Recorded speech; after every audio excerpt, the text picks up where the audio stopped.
Estimons que l'intervention des pays impérialistes, des pays comme les États-Unis, la France, etc., qui déstabilisent Haïti doit cesser. Et pour cela, moi je dis tout simplement, je sais qu'il y a des personnes qui diront qu'on est extrémiste, c'est pas grave, mais la vérité est toujours extrémiste. Vous savez, quand on dit la vérité, c'est toujours extrémiste. Et ce que je peux dire aux Haïtiens, moi je dis que tout Haïtien qui pose un acte d'humanitarisme, un acte de gentillesse, de respect envers le colon qui occupe ces terres, c'est l'équivalent de la cruauté envers un Haïtien. Parce que quand on est Haïtien, on ne peut pas avoir du respect pour celui qui occupe vos terres. Vous comprenez ou pas? Et il y a une phrase que je dis des fois qui choque les gens, mais je dis qu'un enfant, ça peut se donner. Ça peut se donner dans le sens où ton enfant, tu peux le confier à ton oncle, à ta cousine, à quelqu'un. Mais une terre, ça ne se donne pas. Une terre, ça ne se donne pas. Parce que la terre, c'est la fondation. C'est la terre qui permet de faire l'enfant. Alors si on se met à donner nos terres, c'est parce qu'on est foutu. La seule chose qui nous reste aujourd'hui, c'est notre dignité. Et même défendre notre dignité, nous ne sommes plus capables. Pourtant, il ne faut pas oublier que c'est eux qui ont théorisé que pour contrôler les Noirs, il faut toujours les contrôler par la violence. Donc à un moment, il ne faut plus qu'on ait peur d'être aussi dans la violence contre ceux qui nous oppriment. Et aujourd'hui, l'ennemi commun que nous avons, c'est le capitalisme, les néolibéraux, le mondialisme. C'est ça qui fait que Haïti se trouve dans ce... L'état actuel d'Haïti, c'est à cause de ça. Après la révolution de Tessaline, moi je suis un Tessalinien et je le dis toujours, quand les pétions, les traites ont trahi Haïti en 1825, dès que Haïti a signé l'accord pour rembourser la France, Haïti a perdu sa révolution.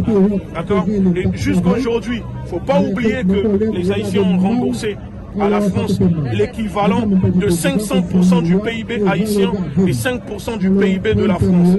D'accord? Tout simplement parce qu'ils ont fait une révolution.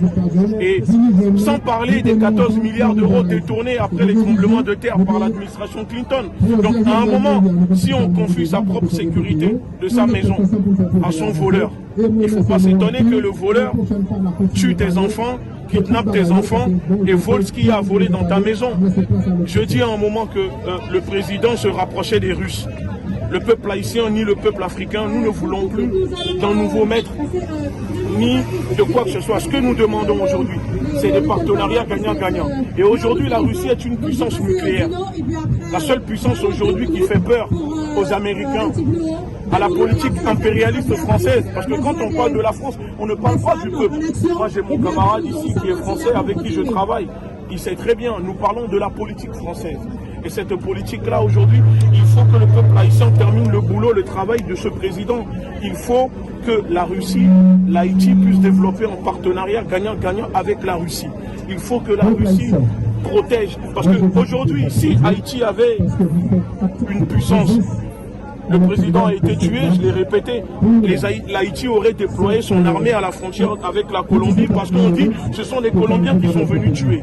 Mais on ne le fait pas parce qu'on n'a pas de puissance, on n'est pas une puissance, on dépend toujours des Américains. Et donc ça, il faut que ça cesse. Moi j'ai révélé, j'ai fait des révélations.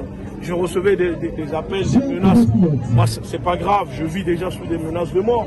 J'ai révélé dans ma deuxième vidéo que le chef de la sécurité du président était complice.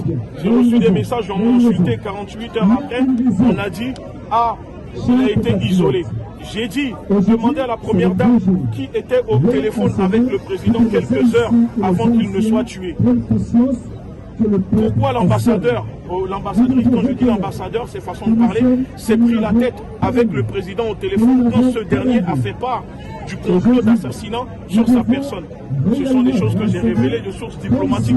Je ne vais pas vous dire de quel pays, de qui, mais une chose est sûre, il faut que le peuple haïtien continue sa lutte et il ne faut pas faire confiance aux autorités et surtout il faut déboulonner cette bourgeoisie criminelle haïtienne dirigée par une caste, par une minorité qui s'accapare les richesses du pays. Vive Haïti, vive Dessalines, vive Boukman et vive le peuple d'Afrique.